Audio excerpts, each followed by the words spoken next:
오늘 말씀의 제목은요, 긍휼의 마음으로 기도하라입니다.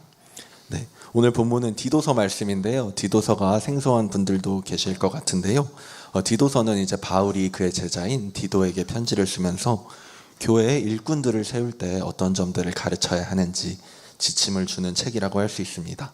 이제 최종적으로 오늘 본문인 디도서 3장은 이제 연령대와 직분에 상관없이 성도들이라면 누구나 마음에 새겨야 할 가르침을 담고 있다고 할 수 있는데요.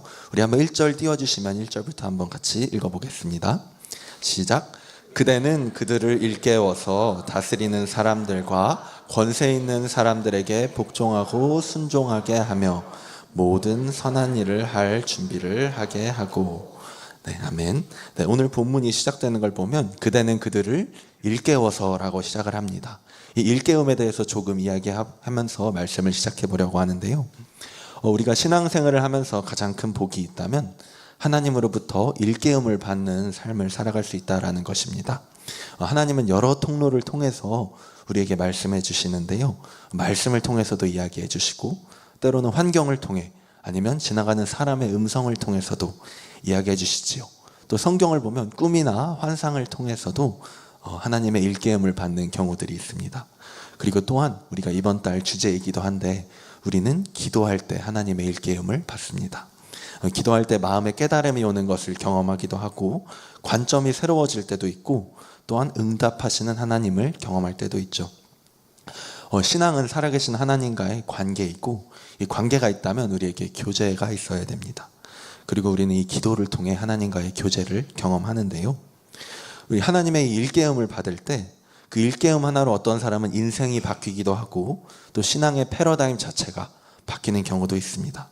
또한 우리가 매일매일 하나님의 일깨움을 받으면서 우리 신앙이 성장해 나가는 것을 경험하기도 하죠.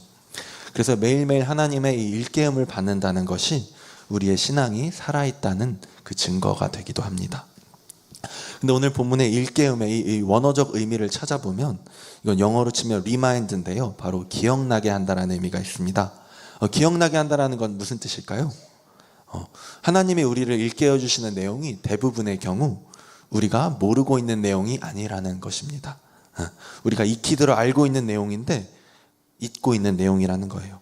그런데 하나님이 그거를 나의 마음에 비추어 주실 때 그것이 나의 지식이 아니라 나의 삶이 된다라는 것이지요. 그래서 많은 사람들의 그 삶을 바꾼 하나님의 일깨운 내용을 보면 보통 몇 가지가 있는데요. 첫째는 하나님이 우리의 아버지가 되어주신다, 이런 내용이 있습니다. 우리가 교회에서 항상 듣던 말이죠. 하나님 아버지, 하나님 아버지. 그런데 어느 날에 하나님이 진정 나의 아버지가 되어주신다, 이것이 내 마음으로 깨달아질 때 그것이 나의 삶을 바꿀 수 있게 된다는 것이죠. 마찬가지로 하나님이 날 사랑하신다, 예수님이 나를 위해 죽어주셨다, 이게 항상 듣던 말이지만 이것이 어느 날 나의 인격적인 만남이 될 때 그것이 나의 생명이 되는 것입니다. 그래서 오늘 어떤 일깨움을 이야기할지 한번 1절로 다시 한번 띄워주시면 보겠습니다. 네, 그들을 일깨워서 다스리는 사람들과 권세 있는 사람들에게 복종하고 순종하게 하여서 선한 일을 할 준비를 하게 한다라는 말씀으로 시작을 합니다. 네, 그래서 하나님의 이 사랑을 경험하면 첫째로 하나님은 우리들을 다스리는 사람들을 향해 복종하도록 합니다. 왜 하필 이 말씀이 먼저 나올까요? 하나님은 질서를 통해 일하시기 때문입니다. 이 비단 주의 일을 하는 것뿐만이 아니라 어떤 단체든지 질서가 있습니다. 그래서 우리 한마음에도 각 순이 있고 또 다락방이 있고 또 직분과 부서들이 있죠. 다양한 부가 있고 또 장로님, 팀장님, 총무님들이 계십니다. 그리고 우리가 각자가 맡은 이 위치와 질서에 충성된 마음을 가질 때 우리가 한 마음이 되어서 나아갈 수 있겠죠. 만약 우리가 뭔가 결정된 사항이 내 마음에 들지 않는다고 그냥 각자 나는 내 하고 싶은 대로 할래 하면 한 마음으로 나아가기가 쉽지 않겠죠. 이것은 누가 어떤 직책을 맡는지에 따라서 누가 더 낫거나 귀하다 이런 얘기는 아닙니다. 그러나 하나님은 분명히 이 질서를 통해 일하신다는 거죠. 그런데 사실 많은 경우에 우리가 질서에 거부감이 들 때가 있습니다.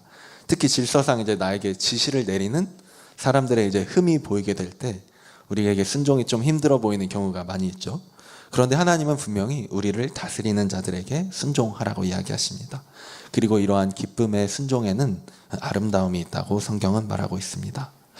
이거에 관련해서 예전에 제가 다녔던 교회에 목사님이 해주신 얘기가 있어서 기억에 남아서 얘기를 해드리려고 하는데, 그 목사님이 이제 본인이 전도사 시절 때 자기 담당하는 목사님이 좀 마음에 안 드셨다고 해요.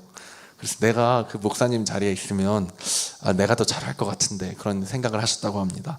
그래서 목사님이 너무 마음에 안 들어서 항상 이 속에 불만이 있고 또 하나님한테 그런 불만을 토로했다라는 거예요. 하나님, 제 목사님이 너무 마음에 안 듭니다. 어떡하죠? 그랬는데 하나님이 갑자기 생각지도 못하는데 그런 감동을 주셨다는 거예요. 그 사람이 너보다 낫단다. 너가 그 자리에서 더 잘했을 거면 내가 너를 그 자리에 앉히지 왜 그를 그 자리에 앉혔겠냐. 지금 너가 있는 자리에서 잘 목사님 보고 배워라. 딱 이 감동이 왔다는 거예요. 그래서 그때부터 목사님이 네 하나님 하고 태도를 이제 달리하셔서 이제 순종을 배웠다고 하십니다. 네, 여러분, 누구한테나 배울 점이 있습니다. 좋은 점은 배우면 되고, 혹시 내가 보기에 좀 아닌 게 있으면 그거는 내가 하지 말아야겠다 생각하면 됩니다. 그렇지만 그 사람을 미워하고 판단하는 것은 우리의 역할이 아닙니다. 우리는 다만 나보다 남을 낮게 여기고 긍휼의 마음을 품는 것이 우리의 역할이라고 하나님은 말하고 있습니다.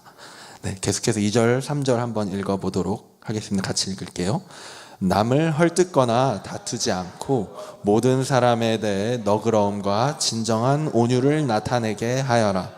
우리도 전에는 어리석었고 순종하지 않았으며 속임을 당했으며 온갖 정욕과 쾌락에 종노릇했으며 악독과 질투 속에 살았으며 가증스러웠으며 서로 미워했다. 네, 오늘 말씀은 우리가 서로 부족한 것이 보일 때 긍휼의 마음으로 기도하고 품으라고 말합니다. 왜냐하면 우리 모두가 똑같이 부족한 점이 있었다라고 말하기 때문입니다. 사람이 참 남의 부족한 것은 잘 보이지만 자신의 부족한 게 안 보이는 경우가 많습니다. 여러분, 요새 비가 많이 오죠. 제가 얼마 전에 비 오는 날에 경험한 일이 있는데요.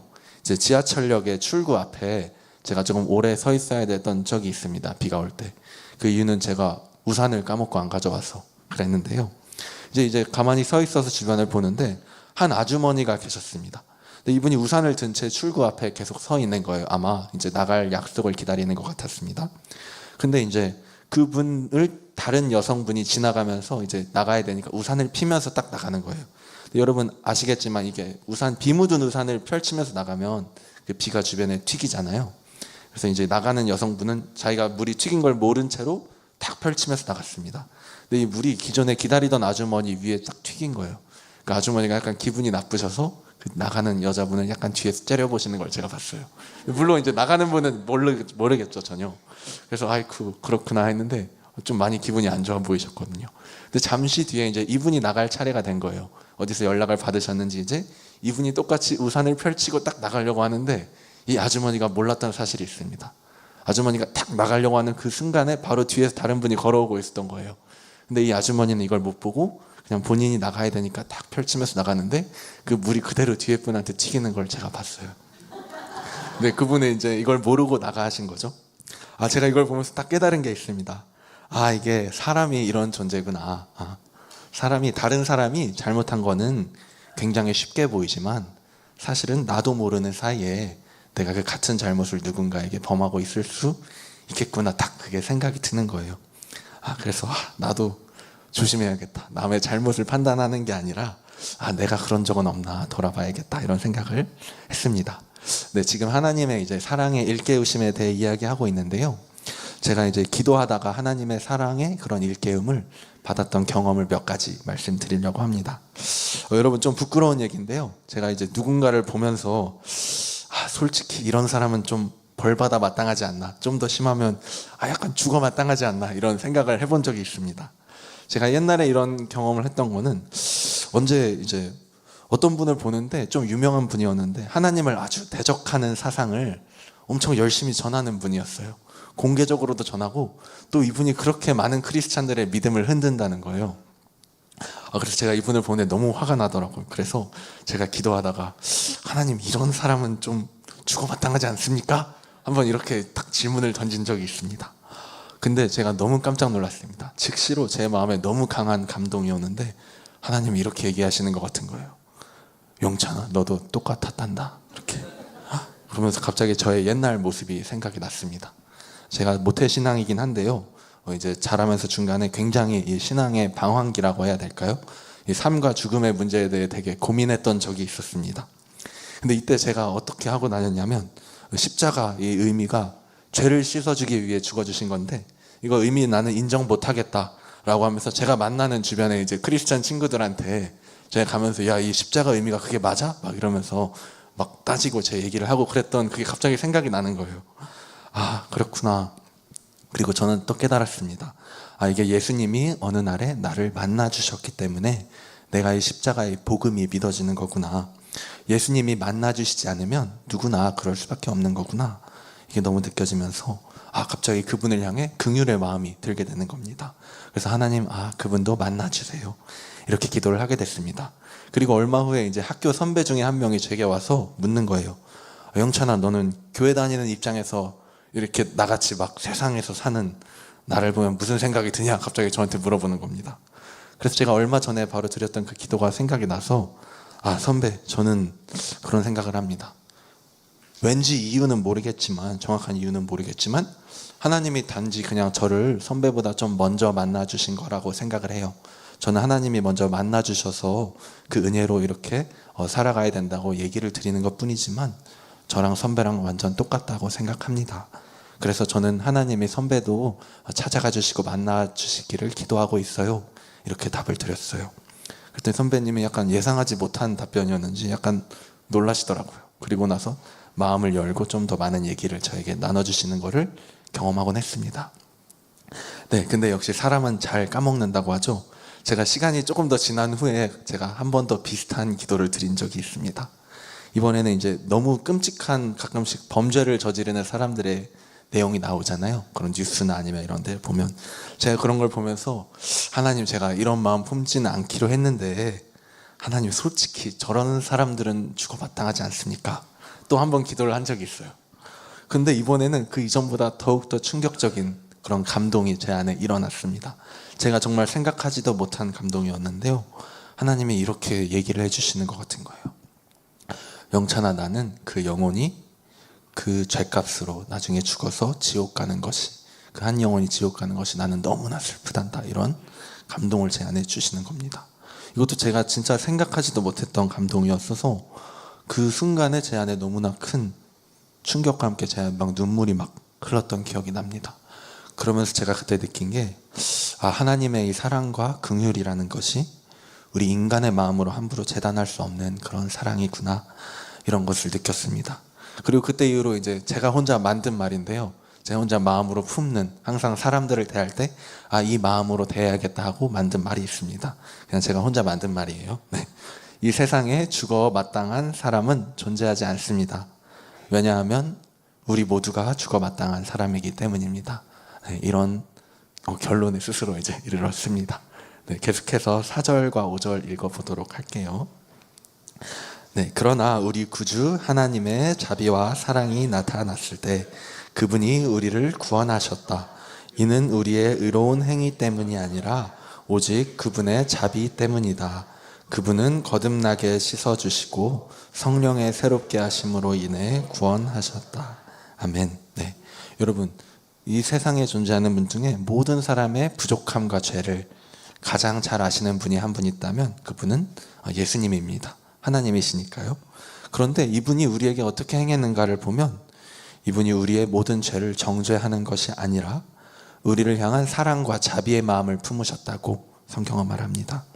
그래서 예수님은 우리의 죄를 정죄하는 것이 아니라 우리의 모든 죄값을 그분이 십자가에서 짊어지시고 죽으시고 그분의 사랑을 나타내셨다고 말합니다.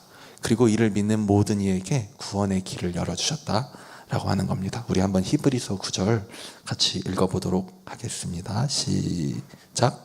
그러므로 예수께서는 자신을 통해서 하나님께 나아오는 사람들을 온전히 구원하실 수 있습니다. 그는 항상 살아계셔서 그들을 위해 중보 기도를 하십니다. 아멘. 네, 예수님은 지금도 우리를 위하여 하나님 아버지께 중보하고 있다고 성경은 말하고 있습니다.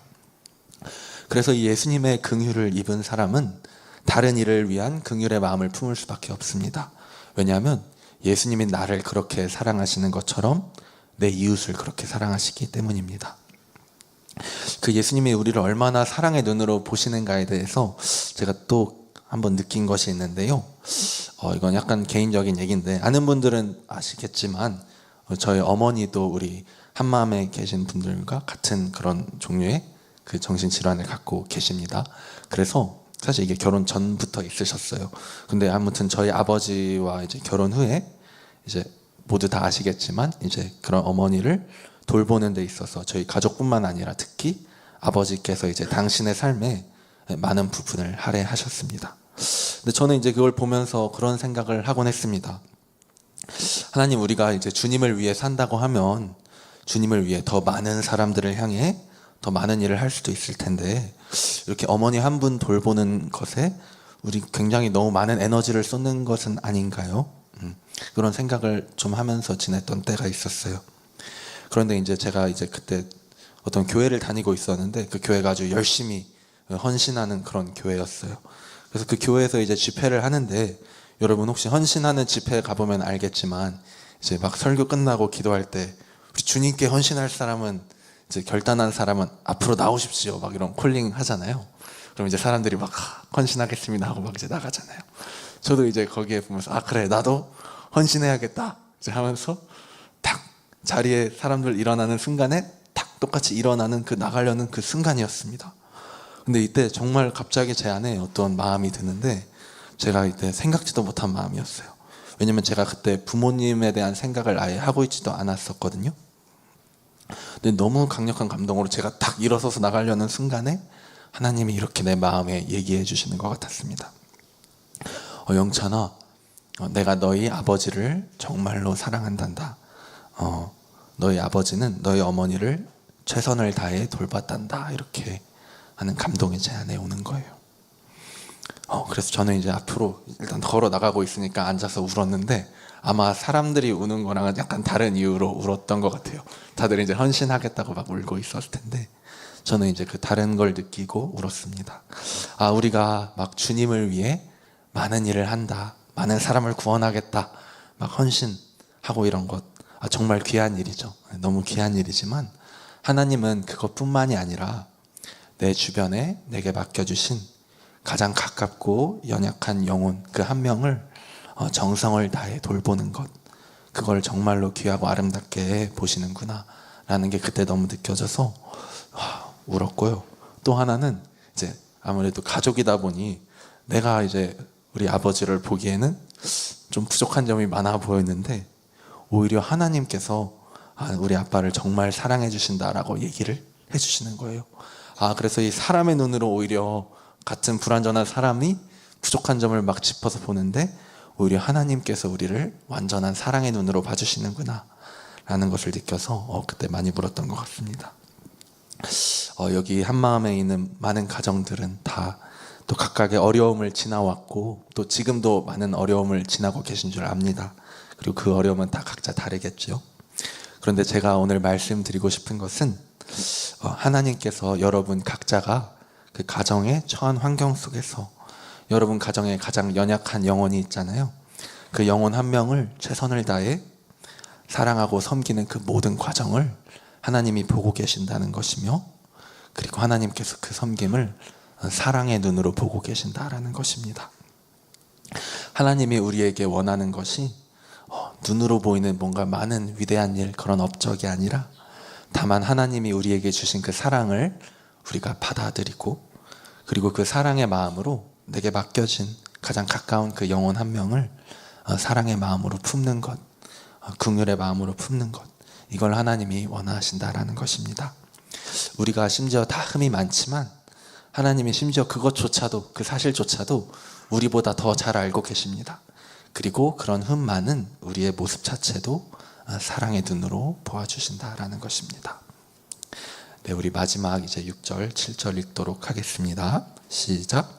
우리 구주 예수 그리스도로 인해 그분이 우리에게 성령을 풍성하게 부어주셨는데 이는 우리가 그분의 은혜로 의롭게 돼 영생의 소망을 따라 상속자들이 되게 하려는 것이다. 네, 아멘. 그래서 하나님은 우리를 너무나 사랑하셔서 그 아들 예수님을 보내주셨습니다. 그래서 우리 죄값을 모두 십자가에서 치르시고 이를 믿는 모든 이에게 영생의 소망을 주셨습니다. 여기 계신 모든 한마음 성도님들, 이 영생의 소망을 꼭 붙잡고 영원한 상속자가 되시기를 축복합니다. 우리가 언제 천국문 앞으로 갈 때에 예수님이 우리에게 무엇을 물어보실까 생각을 해보면 뭐 어떤 위대한 업적을 이 땅에서 너 남기고 왔니? 뭐 이런 질문을 하실까요? 아마 그럴 것 같진 않아요. 대신 이런 질문을 하시지 않을까 생각해 봅니다. 너는 얼마나 사랑하다 왔느냐? 이런 질문을 하실 거라 생각을 해요. 네, 말씀 정리하도록 하겠습니다. 하나님은 우리를 여러 가지 방법을 통해서 일깨워 주십니다. 그리고 그 일깨워 주시는 내용을 한마디로 말한다면 하나님이 우리를 사랑하시고 긍휼의 마음으로 바라보신다라는 것일 것입니다. 그리고 하나님이 나를 그렇게 사랑하는 것 같이 내 이웃을 그렇게 사랑한다라는 것이겠죠.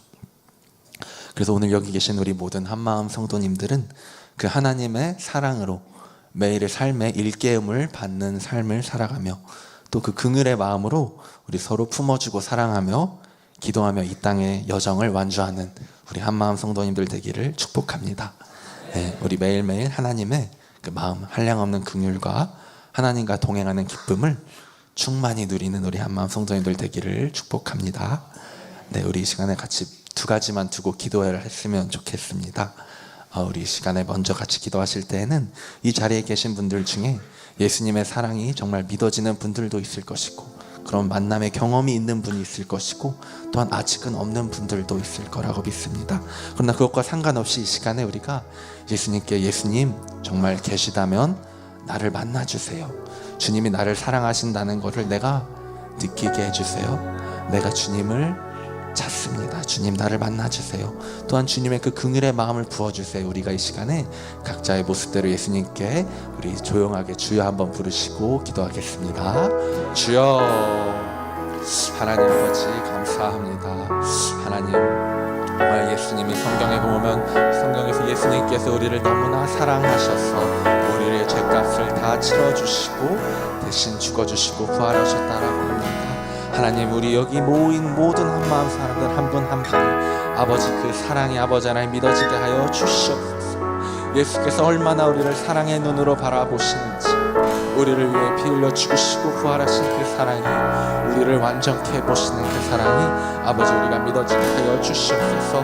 아버지 하나님 정말로 믿어지지 않는 사람도 있고 아버지 아직도 이것이 인격적으로 와닿지 않는 사람도 있을 수 있습니다. 하나님 그러나 우리가 한 마음으로 주님께 나아가서 주여 주님이 살아계신다면 주님이 정말로 나를 사랑하신다는 것을 아버지 하나님 우리가 알게 하여 주시옵소서. 주여 나를 만나 주시옵소서. 주님이 만나 주시지 않으면 우리가 아무것도 할 수 있는 것이 없사오니 하나님 나를 만나 주시옵소서. 그리고 주님에게 갖고 계시는 그 사랑의 마음을 나에게 부어 주시옵소서. 그 주님 기도합니다. 주여 만나 주시옵소서.